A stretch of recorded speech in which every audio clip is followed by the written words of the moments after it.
This is the new Insta360 LUNA ULTRA. This is not a sponsored review, and in fact, I purchased this camera with my own hard-earned cash. So expect to hear all the good things and plenty of the bad things. You've entered the no-shill zone. That's so stupid.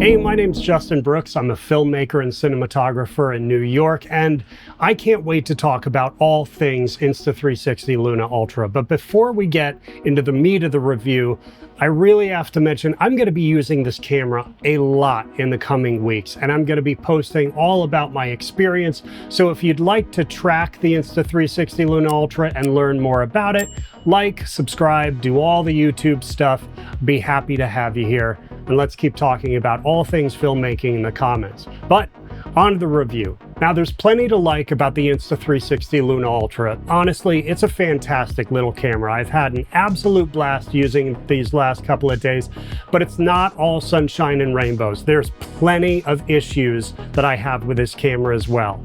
We're going to talk about that a little more towards the end, but right now, what is there to like about the Insta360? First and foremost, it's the picture.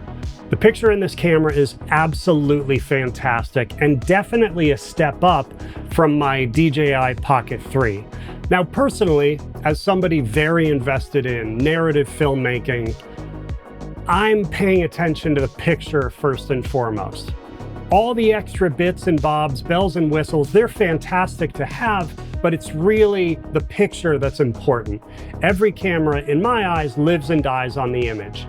And I have to say, this image is, well, it's fantastic. I've been very happy with what I've seen so far. I've taken this out in the woods. I've shot a little bit of a narrative scene with it.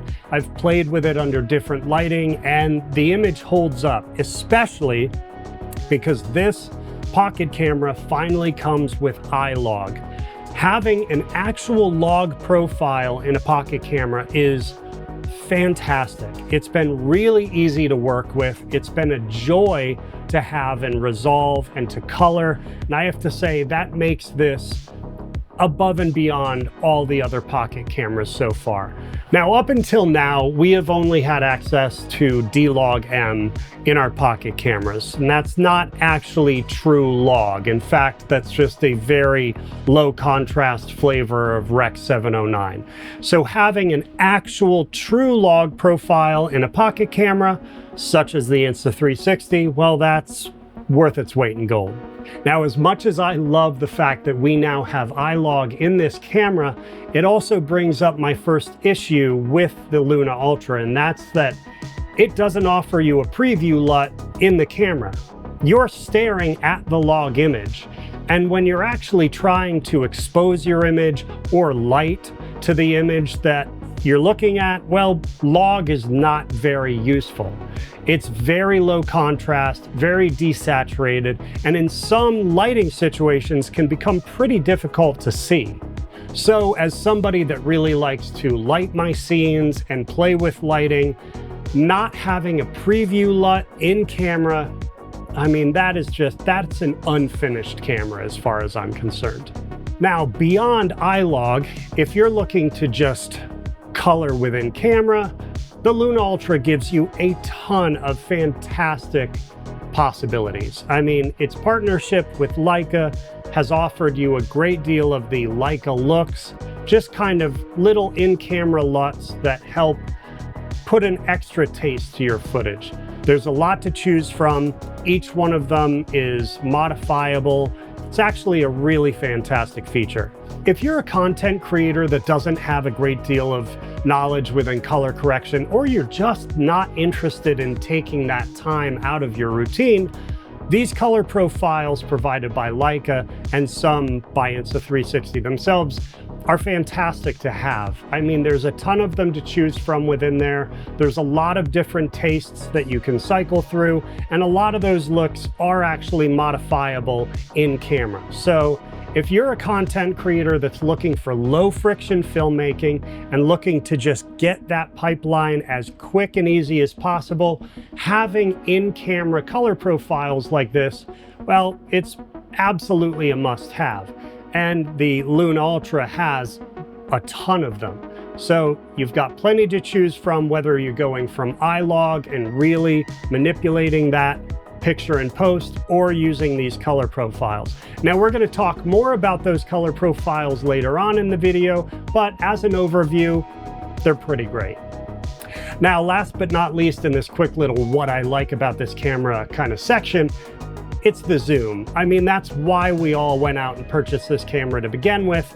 It has more than one focal length, and that is the main benefit of the Luna Ultra. Certainly it gives us a fantastic image, but the fact that it gives us opportunity to use different focal lengths all within this little handheld gimbal camera, that's what we went for. Now, in my opinion, calling it a zoom is, well, it's wrong. But we'll talk about that more when we get into the zoom tests. Now, before we move on, I have to mention I'm going to shoot this entire video on the Insta360 Luna Ultra. I'm actually using the little Insta360 Mic Pro. This comes along with the Creator Combo, so if you're looking to get the Creator Combo, you know how it sounds and you know what it looks like. I think it's well worth being able to, use the camera as much as I possibly can in this review, so you get a really good idea of exactly the image you're gonna get with the Insta360 Luna Ultra. But moving on. Now let's talk about the main reason anybody's going to purchase this camera, and that is, well, the picture. And it's an upgrade, man. It is an absolute upgrade from what we've seen before. And like I said before, we finally have an actual log profile, something we've not yet seen in a pocket camera. And we now have 10-bit color, something that Insta360 themselves have never provided us. So it's a fantastic little package all in one to be able to shoot with. And I have to say, I am really impressed with this image. I was able to shoot for the last couple of days in multiple different scenarios. I played with its auto settings. I played with multiple manual settings. And I have to say, this is a really robust image. It looks great. It colors beautifully. I'm a fan. When you're out and about and just doing travel content, or just walk and talk, or vlog style content, I mean, the auto exposure in here is pretty fantastic, and it's going to do you a lot of favors. Now, I have to say, typically when I go out in the field with a camera, I like to bring along ND and some polarizers. Basically, I like to carry along filtration, mainly because I like to keep as manual an exposure as I can possibly get. That wasn't the case testing this camera because, well, Insta360 was so gung-ho about getting this thing out. The ND have not yet been made available. So that's coming. It'll be here for a future video, but right now everything had to be kind of adjusted with the shutter speed. Not something I'm a big fan of, but it's what we have to work with. That being said, most of the images I got out of this camera when I came home were, well, they were fantastic. I mean, the resolution is really nice. The colors behave really nicely in log. I'm able to really dial in my look. I'm a big fan. Typically, in past iterations of Insta360 cameras, I have not been a fan of their color profiles. And, well, since log hasn't been an option until now, that's kind of what you've been stuck with. In particular, I don't like how Insta360 handles green. Every time I've seen green on an Insta360 camera, it looks like it is like glowing. It looks almost radioactive. It is never true to life. It is never subtle, and I'm just not a fan of the color in these cameras. Now, as somebody that very much likes to be in green areas, you know, the outdoors, I'm not crazy about using an Insta360 camera, and that's why I've never brought them out as my main camera. The color just, well, it wasn't usable for me. But now with this new log profile, I really get to be in command over the color of this camera. And well, I think the image looks really beautiful. On the log profiles, there's a whole bunch of color profiles you have to choose from, some of which are provided in Insta360 by Leica. Now, the whole Leica brand's like partnership, I don't know how real that is. It sounds mainly like a marketing thing, but I will say a lot of these Leica look profiles are very close to what I've seen in other Leica cameras, so that's at least something they offered the 360 team. And I will say it's enormously helpful to have them in a camera like this. Now, I'm not somebody that typically likes to color my footage in camera. I don't typically like a burnt-in Rec 709 look. But for those of you that are and that do enjoy using in-camera color, here's a test of all of the profiles you can choose from. All right, so for this test, I really wanted to provide a still life with some varied colors to start looking at the actual baked-in Rec 709 color choices you have when you're not choosing to shoot in log. I myself am mainly going to be shooting in log because I like to have that flexibility in post, but for those of you that actually want to just do everything in camera and deal with that, well, not deal with that later, then we're going to show you what the color choices do to this still life so you can get a better idea of the actual image with the Rec 709 baked in. I'm doing this outside because I really want to show off what the greens do, because in my personal opinion, Insta360 does not handle the color green very well. It actually makes it really glow and oversaturate. So I want to see if they've improved that with this Luna Ultra. I'm also doing it outside because the light is pretty ever-changing. We're dipping in and out of clouds. I want to give a real kind of real-world scenario as far as the color choices you have with the Insta360.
Now, beyond all the Leica profiles, there is Dolby Vision HDR in this camera. I know a lot of people have talked about that as though it's some amazing thing to have, but the honest truth is it's mostly unusable. Now, this is not a direct critique of the Luna Ultra. In fact, just the fact that this camera provides Dolby Vision HDR, I think, is actually a little bit of future-proofing for anybody that purchases this. But the truth of the matter is, most people that are using this camera are probably posting to YouTube. And right now, YouTube doesn't support Dolby Vision HDR. In fact, Anytime you post Dolby Vision, it's just going to downgrade it to a generic HDR image. Dolby Vision HDR only works if every piece of machinery in the pipeline supports Dolby Vision HDR. That means the camera has to shoot in it, the provider or streamer, like YouTube, has to support it, and then the TV or whatever people are viewing that image on also has to support Dolby Vision HDR. If any one of those links in the chain are broken, it gets downgraded to very generic HDR imagery. And all of a sudden that buzzword Dolby Vision just turns into regular HDR. But fantastic to have for a future-proofing possibility in this. Maybe someday YouTube adopts Dolby Vision. Maybe someday Dolby Vision becomes a standard, at which point you're already going to have access to it in this camera. Now, moving on to one of the absolute key features of this camera, and the reason we're all very excited about the Pocket 4P as well, the dual lenses in this camera, and what Insta360 likes to call lossless zoom. Now, I have a little bit of a bone to pick with that, but let's get into some tests first. So this is the main wide-angle lens on the Luna Ultra, 20 foot away. This is the main 20mm lens on the Luna Ultra. This is the 3x lens, other known as the secondary lens of the Luna Ultra. This is the 3x quote-unquote zoom, but this is where the Luna Ultra actually switches over to its secondary lens, the 60mm, I suppose you could say, telephoto lens. So this and the wide angle are the only actual optical choices on this camera. Everything in between and beyond is digital cropping.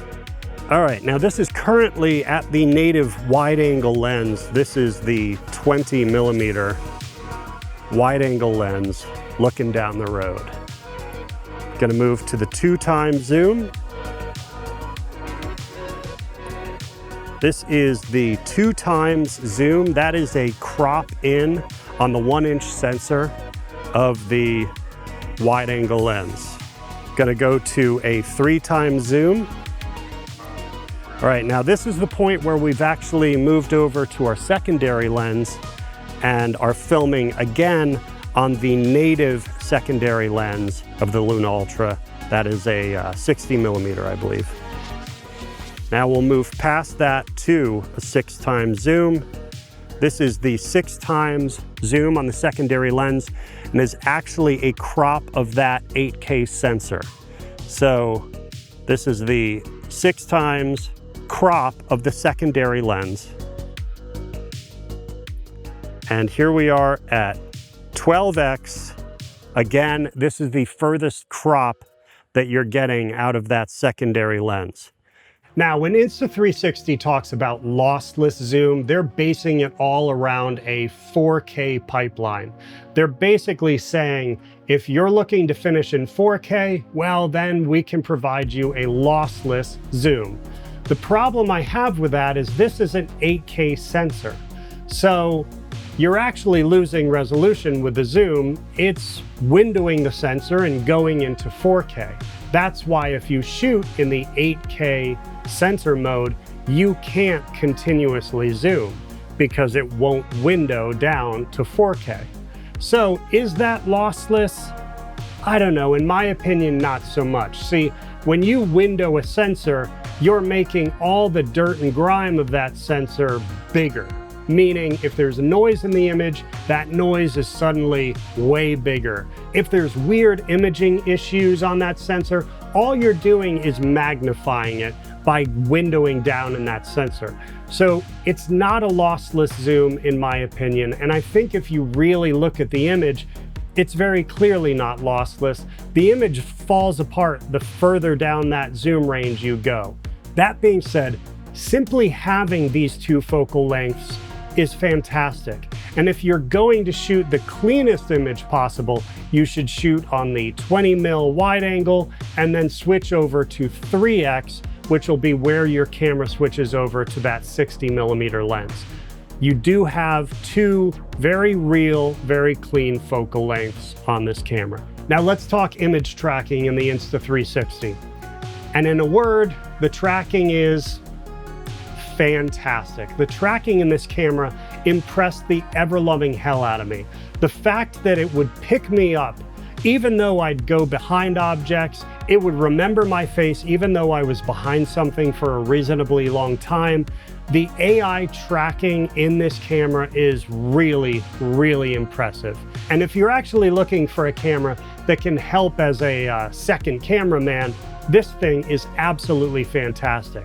It stays with a track, it keeps it sticky, and it is just, well, it works. And that is the point. The tracking works when you need it. Now, my only issue with the tracking is in the reframe capability of the track. See, when you choose to track on this camera, it gives you the opportunity to choose where in the image you want to set your tracking point. You can be left justified, right justified, high, low, middle image. And that sounds great, and I love the idea of it. The problem is, I don't think it works that well. The adjustments are minute at best, and when I'm actually trying to kill headroom in my image, it just won't do it. It always defaults to center of the image. Now, it works left and right justified. It will keep you to either side as long as you're in the center of the left or right image.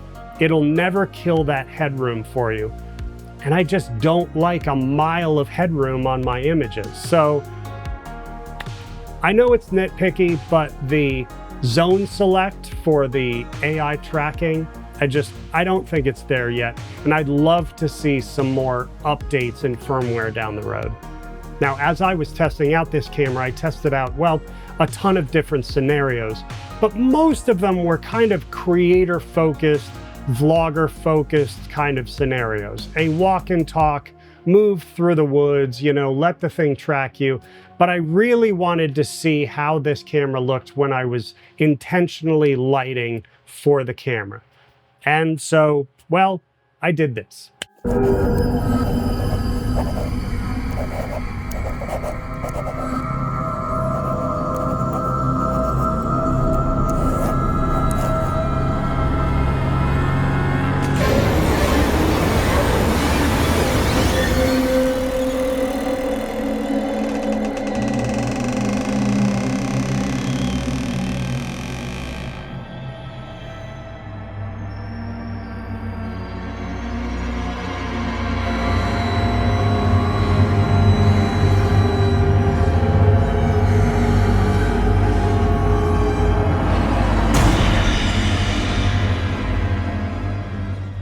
Now, not only can I say the experience of lighting to this camera was phenomenal, and I really loved being able to have those two different focal lengths to be able to shoot a scene with, but it brought up something else that I really, well, I fell in love with, and I am surprised about it, and it's this guy right here.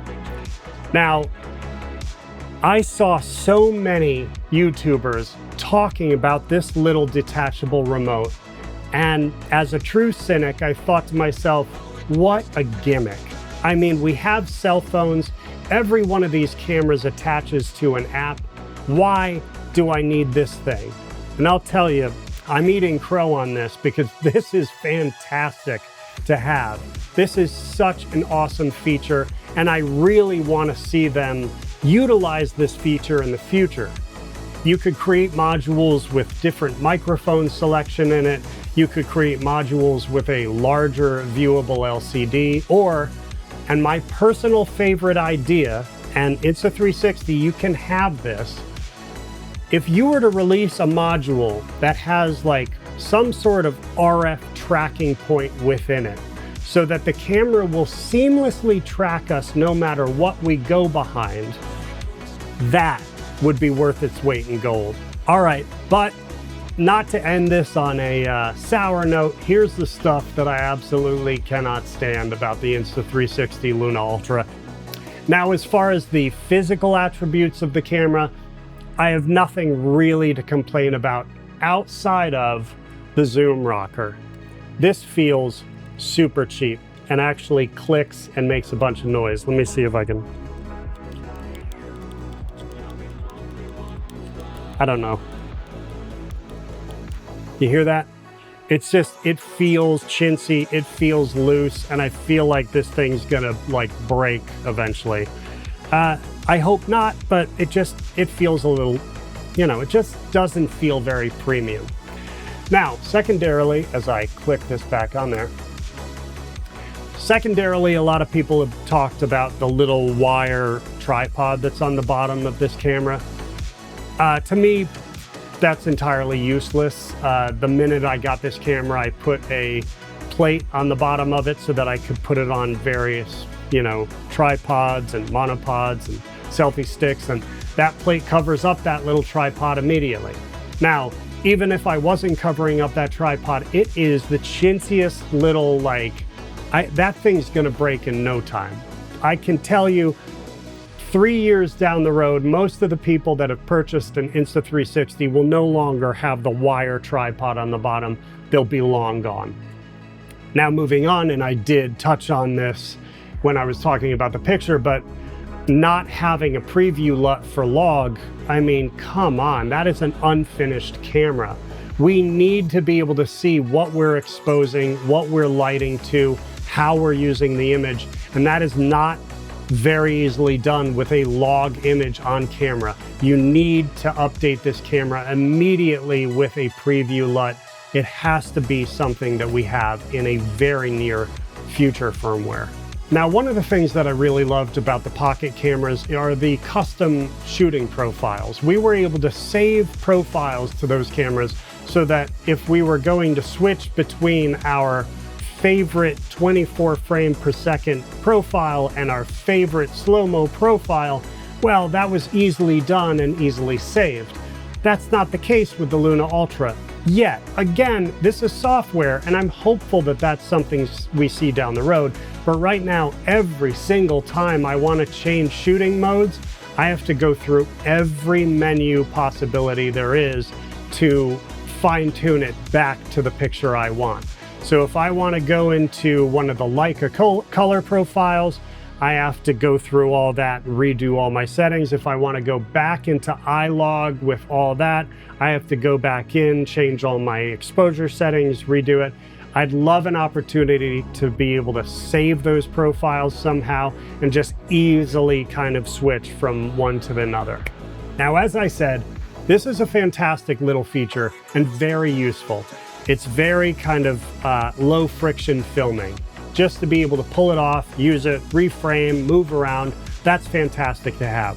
However, I will say, multiple times I have been all of 4 or 5 feet from my camera, and this tells me that I've got a low signal.